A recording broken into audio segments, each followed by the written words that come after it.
ரொம்ப ட்ரெடிஷ்னலான ரெசிபி தான் பண்ண போகிறோம். செட்டிநாடு உட்காரை தான் பண்ண போகிறோம். ரொம்ப சிம்பிளான ரெசிபியும் கூட. எப்படி பண்ணதுன்னு பார்க்கலாம்.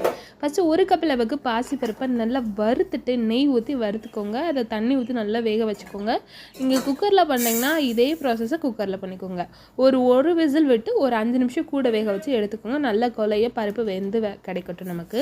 இப்போ இந்த ப்ராசஸ் முடிஞ்சுக்கலாம். இதுக்கு தேவையான பொருள் பார்த்திங்கன்னா கொஞ்சமாக ரவை தேவைப்படும். நீங்கள் எந்த கப் அளவுக்கு பருப்பு எடுக்கிறீங்களோ அதே கப்புக்கு ரவை எடுத்துக்கோங்க. இப்போ எனக்கு பருப்பு நல்லா வெந்துருச்சு. ஒரு முடி தேங்காய் வந்து நான் துருவி வச்சுருக்கேன். அதாவது குட்டி குட்டியாக கட் பண்ணி தேங்காய் வந்து மிக்சியில் போட்டு அடித்து எடுத்து வச்சுருக்கேன். 4 அச்சு வெல்லம் எடுத்திருக்கேன். இது ஒரு 200 கிராம் வந்து இருக்கும். கொஞ்சமாக தண்ணி ஊற்றி நல்லா கரைச்சி வச்சு எடுத்துக்கலாம். பாகுபதா எதுவுமே தேவையில்லை. கொஞ்சமாக நெய் விட்டு ரவையை வறுத்துக்கலாம்.